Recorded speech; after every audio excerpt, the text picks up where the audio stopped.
All right, so let's just start with the inspiration for starting your companies. Kela, obviously, you started it due to your daughter's eczema. Tell us a bit about how you got started. Well, she was about 6 years old, my daughter. She's my oldest daughter. She's now 18.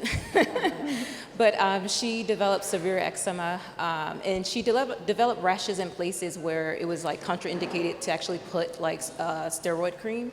It was on her face and different things like that. And so we were left with really nothing that we could do as far as medically. So we tried some over-the-counter products. And that led me to realizing that some of these things were irritating her further. So I began to say, hey, if I can take out that and take out this ingredient, perhaps I can make this work. And so I developed cream for her and also a soap bar. And that really just launched me into a hobby at that time. And it wasn't until about 3 years after that that I actually realized that there are so many other people who are actually suffering from, sensitive skin and just having issues like that. And it was through sharing through social media that I found that I had a whole community that I was like, wait, I need to really turn this into more than just a hobby, but also, help other people who are going through what we're going through. So that was way back, again, in 2016, before so many of the more modern payment systems. So we were like using PayPal. So it was really like a grassroots thing of just really getting it to people who really needed it. And it really is something that grew organically, not to be a pun intended, but it is a pun, yeah. But it grew organically. It was just through social media growing that way initially. Awesome. It's a confusing world out there of medicine and different beauty products, and good for you for digging deep and helping your daughter and so many others. It's been really, really amazing. Yeah. Really. And Nancy, how did Garrison Brothers get started? Well, how much time do we have, y'all? Thank you 20 minutes. Thank you for the chance to be here. Our distillery is located in High, which is just about 10 miles up the road. So hopefully you'll have a chance to come see us. And this is truly a story of careful what you wish for, because it might actually come true. A crazy, crazy idea that Dan and I had to open a bourbon distillery in Texas. Now, some of you probably know something about bourbon. A few of you probably know a lot about bourbon, and maybe some of you don't know hardly anything. But bourbon is a very special spirit, and there happened to have been one state in particular that seemed to have kind of coined that corner of the market. So I don't want to take anything away from Kentucky, but we decided that in Texas, we like to do everything pretty big and pretty bold. And why in the world wouldn't we want to open up a bourbon distillery back in the early 2000s when no one was really drinking bourbon? And no, we didn't know how to make bourbon. And no, we didn't know what it was going to taste like when it came out of the barrel. And no, we didn't know how the hell we were going to fund it. But nonetheless, through passion and perseverance and dedication to a word that I'm sure I will use several times, authenticity, we wanted to really build something from the ground up. And we took a piece of land, a piece of dirt, and built what is now, believe it or not, a bourbon that is sold in all 50 states as of this month. That's awesome. Very good. And I was actually reading your website this morning about the first time you tried to do it with the Texas heat ended up breaking your yes. barrels. Yeah, lots of you didn't give up. explosions. Lots of so bourbon whiskey is an aged spirit, and as people who know me know, I can really talk all day and give you more information about bourbon than you ever wanted to know. But I think what might be interesting to y'all is that, yes, it took a lot of trials and errors, and I think that's common for any woman in business, any business in general, and small business in particular. You really have to work through the processes, go through the steps, and I was really blessed. I came from an entrepreneurial family. I'm a multi-generation Texan. My family came to Texas in the late 1800s, and I had a family business. And the first two generations were run by men. The third generation, my mother, and I was the fourth. So I had a platform to go to be inspired from. She truly, my mother, modeled for me what it was to be an entrepreneur, what it was to be a woman sitting around a boardroom table before women were ever around a boardroom table. She broke those glass ceilings here in Central Texas with our family business, and I think that that in many ways gave Dan and I the confidence, and me in particular the confidence, to really go out and pursue what it was seemingly unattainable at the time. To be a national brand, to be a bourbon that is what we like to think, a little bit modestly, again, we are from Texas no less, the best tasting, highest quality bourbon in the world. And both of your companies, they grew pretty quickly. Kela, your products can now be found on Target.com, Walmart.com. What's this been like for you? Is this what you imagined for yourself when you first started? When I first started, and I say this with care, but when I first started, I wanted to be a boutique shop.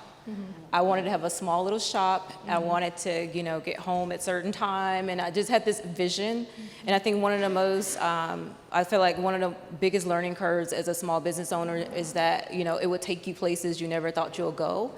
You'll become, just someone else. I never saw myself even doing a panel, doing television, different things like that. You talk about sitting around boardrooms. I come from a family where I'm the first generation college student. So my children are the second generation, right? And there were so many things I did not see and growing up. So it was really an eye-opening experience when, going to different spaces, advocating for myself as a small business. And really, I took what people told me I could not do, and I made that my strength. I made that my go-to to really dig in to say, hey, you can do this. You got this. And I have an amazing partner, amazing husband. He's my biggest cheerleader, but... Speaking of your husband, so huge. You and your husband applied for Shark Tank a few years back. Can you tell us about that experience and where it's taken you? Yes. Again, somewhere I did not expect to go. So I was so nervous. We applied online for Shark Tank. They were coming to the Gonzalez Convention Center in San Antonio. We applied, we went in. I'm just so nervous. I'm standing there, so many amazing other businesses there, and I'm like, oh gosh, I don't know. And so we go in and pitch, and they're like, you got a ticket to the next round. I'm like, wow. So it was really just betting on ourselves, and honestly believing in what we were doing. And so many times we were told, oh, you're just making some soaps. But it was so much bigger than that, because we had a mission of really changing the skincare industry and really changing how people, use products on their skin, and really understanding what exactly they were putting on their skin and stuff like that. We made it all the way until the third round. We did not make it to Hollywood, unfortunately, but we were told, hey, you guys are really, really awesome. What we're looking for are more technology-based businesses.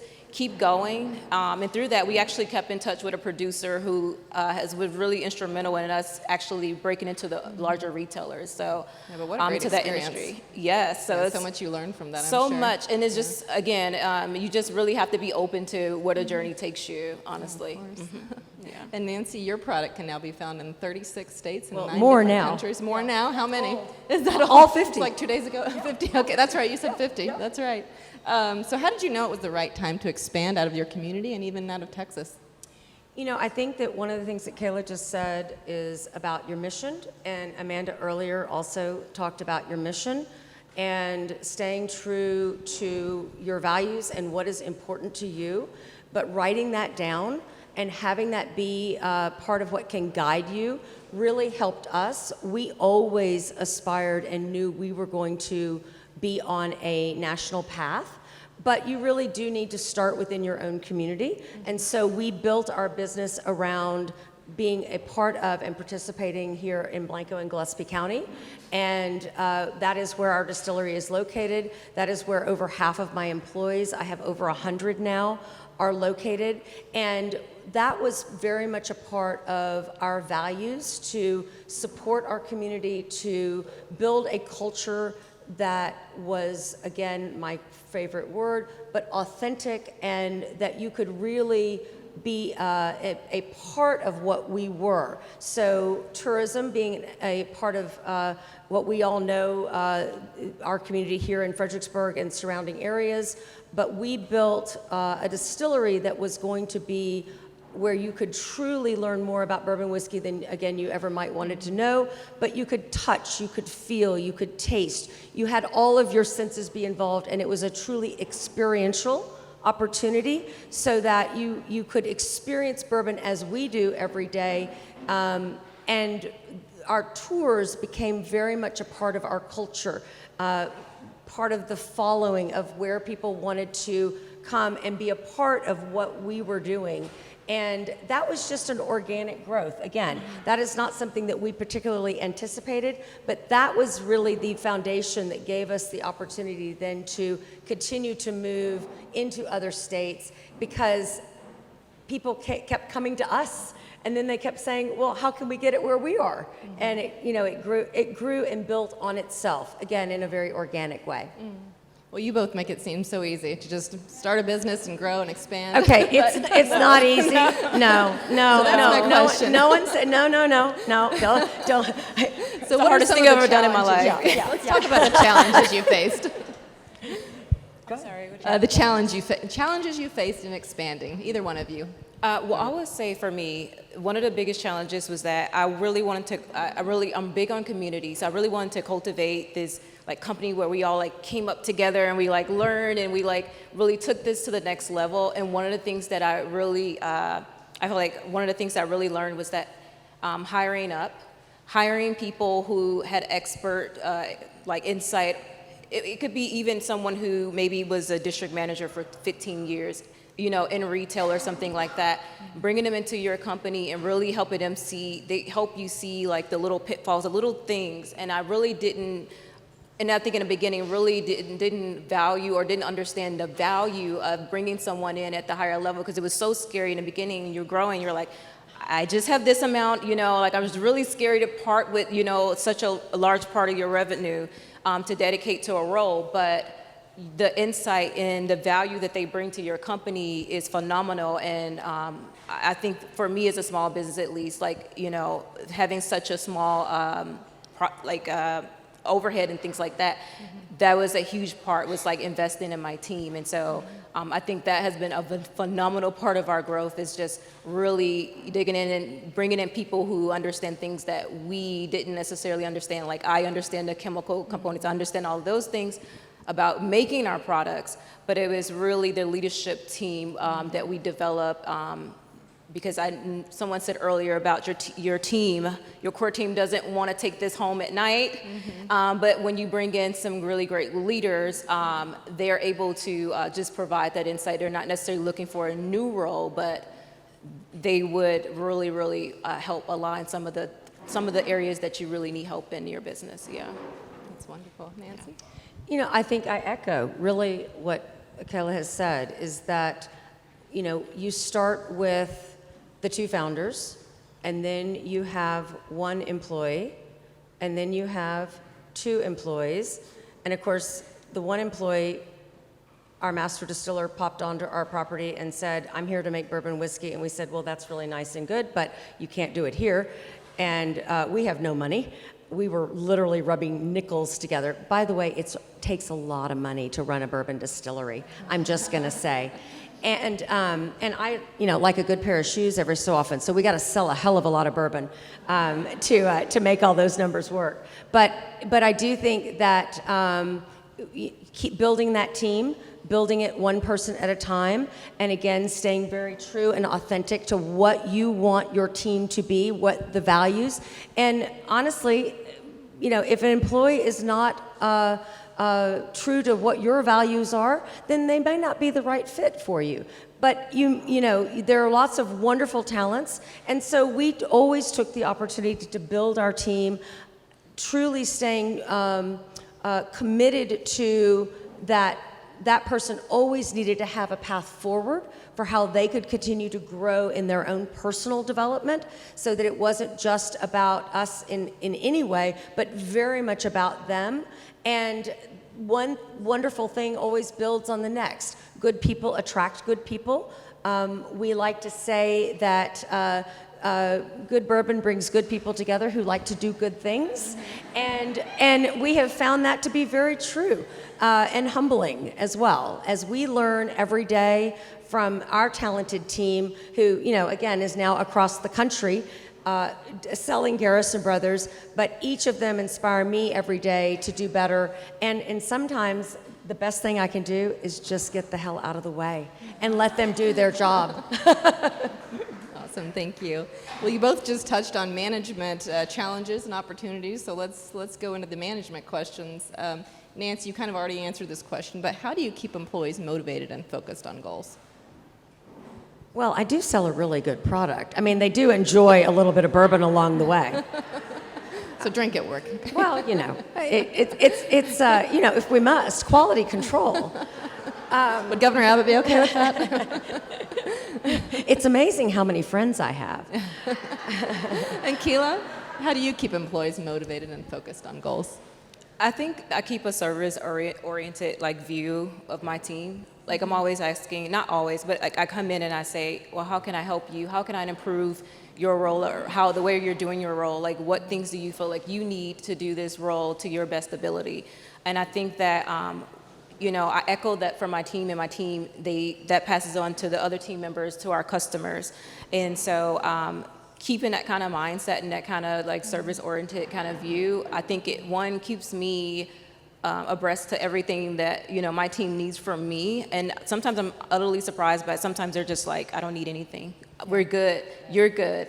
But I think that that keeps me connected, at least to my employees, and just keeps me abreast to what they may need from me. Yeah.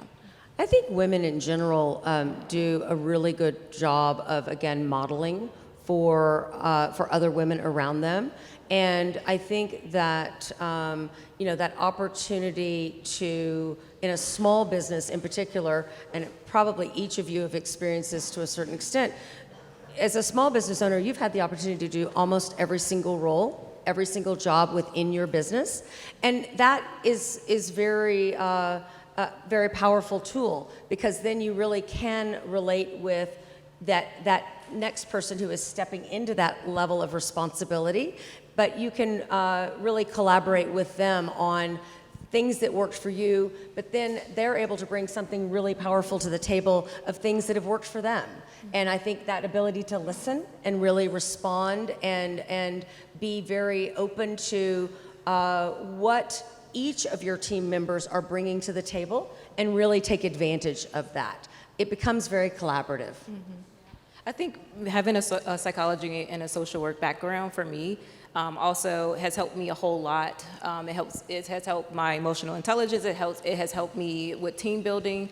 I come from a background of that. I previously worked for the state myself. Mm-hmm. But in that, I think that I would carry so much of that. So sometimes my mom is like, where do you get your degrees? Where does that apply to all of this? And I'm like, I'm constantly, there's always an ecosystem here going on where I'm constantly using those skills. And I think that through that, having that understanding of people, having that understanding of how systems work on different levels, micro, mm-hmm. macro, all those different things, I think that it helps me be a better leader, but also a better listener, because I'm able not just be an empath. Of course, I'm a leader. I'm having to be a CEO. I'm having to run a company, but at the same time, I ensure that I don't become tone deaf mm-hmm. to what that is, because sometimes after a while, though, I have not been in a store selling to my customers in a very long time. So. Mm-hmm. There are some things that I've completely forgotten, or things that have evolved over time. We've gone through COVID and everything else. And so I really try to make sure I'm meeting them where they are. Okay, I hear you, I can understand why this would be an issue and things like that. And I think that it helps, like you said, they attract really great people as a result of that. And also too, I think our customers, they also feel that. They can walk into the space, they're like, I just love it in here. It's just so mm-hmm. relaxing.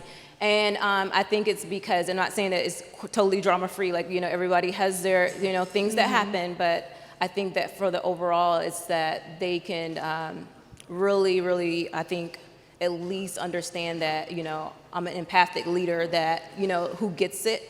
And that also understand there's going to be some things that I'm not going to get because I haven't been here in a really long time. But I'm working towards that. But yeah. Well, speaking of customers, that segues into my other question. How do you maintain those personal customer connections as you continue to grow and expand? Because obviously it'd be easier in the beginning, but as you expand and grow, I imagine it's a little more difficult. You know, we are a multi-pronged business. We are a sales force selling across the country to bars and restaurants and have a relationship with those individuals to be able to have our product out available for then y'all, our customer, to purchase our product. And then we have a whole, obviously, marketing team and a production team, because again, we have to make the bourbon before we have it available to then go out and sell. So each step of the process is really a customer, but in the broader sense of maybe how y'all might define a customer, I have that opportunity and privilege to travel across the country and meet with all of those different pieces of my business very regularly. So that might be a Meet the Maker meet and greet where I'm doing a dinner and I'm touching customers. It might be a podcast that I'm on or a panel where I'm given the opportunity to maybe share a little of my story. It is through events at the Distillery when I'm keeping it local. So I aggressively want to meet our customer, and in particular, I love to meet women because I want to empower women to understand why bourbon whiskey is such a special spirit, and to have that conversation. But typically, I'm usually, as I share my story, getting so much more back from them, because as women, we are all following a jagged path to how we have gotten to where we are. I do think sometimes men look at life in it's a point A to point B, and for women, that just isn't typically the case. So I interact with my customer as much because I want to be a part of and share in their stories as much as it is about selling one more bottle of bourbon. Thank you. For me, I think because we're in such a unique business, but I think more so for us, it's just really been really demonstrating like the value that our product adds to people's lives and how it actually solves a problem, and it really has helped us stay like really connected with our community because we're constantly educating, constantly giving out information. There's so much that goes in. A woman puts an average about 500 chemicals on her body every single day, right? And so, we really try to work with our customers, meet them where they are. Sometimes people are like, I just need a serum. Sometimes I just need a body butter. And they may be experiencing some benefits, and we like, hey, these drawbacks are happening because of this. So it's always an education piece for us. And really, a really wise woman told me to always do value added. And so it's like, I'm always like passing on that value to our customers, but additionally, I'm always trying to educate and teach people why I got into this, right? But also a reason why we need to have some kind of program of thinking about what we are putting on our skin. And so it's been a phenomenal experience for me because teaching has come to me very naturally. So I do bath bomb classes and I do soap making classes. And even during that time, I'm like talking about the different roots and different ingredients and things like that. And really it has been really through the education piece. People are like, wow, I did not know that. I had no idea what that ingredient meant. And so even in our blogs and on our website, we're constantly educating about, did you know that this causes this? And some people are like, well, I've tried 100 different natural deodorants. It doesn't work. Well, like, it causes me to break out. We're like, well, did you wax or maybe shave before? Because some of those can be abrasive, and then maybe that's why you broke out. And they're like, oh my gosh, I've tried. I had no idea. So it's really just about that education piece and meeting people where they are in their skincare journey. That part is really, really phenomenal for me because I feel like I'm making a difference in people's lives. and I'm really helping. And when someone tells me their baby who's maybe 3 months old that they haven't had an eczema breakout in months, I'm like, and that's why we do it, and that's why we're doing what we're doing. Yeah, you've learned so much. Yeah. And Nancy, you mentioned that jagged little path to get to where you are. So looking back, what is something you guys wish you had known before starting your own businesses? You know, I think that many of you might have children, so it's a good thing that we don't remember everything. It maybe is helpful to not know what you don't know and just go forth. And again, I think that if there's a message, I think both of us would probably echo, just go do it. Push on. It's hard. There are setbacks. There are frustrations. There are money problems. There are employee problems. I mean, yes, but for the list of problems, there are so many rewards, not only because, you know, I'm just making bourbon whiskey, so I'm not solving amazing skincare, which, by the way, I cannot wait to go get, because her skin is gorgeous. But, you know, I think that whatever your passion is, find it and do it. Because there are always going to be obstacles, no matter what. And you think that tomorrow won't come, but I promise you, it does come. The next day does come. That major crisis really isn't so much of a crisis in the big picture of things. I even said to Dan 2 days ago, we were dealing with something, I said, if this is the biggest problem we've got this week, boy, it's a good week. So we'll take it. That's great advice. They're giving me a time's up, but Kela, any final I was just going to say, remarks? I echo that. The success is not always linear. Sometimes you go up and down a little bit, but yeah, just keep going. Keep taking that next step. I tell my husband, we always walk in faith, and I make God the center of everything that I do, but just keep going. Well, Just well, keep time going. flies when you're having fun, so thank you both so Thank much. you. Thank you.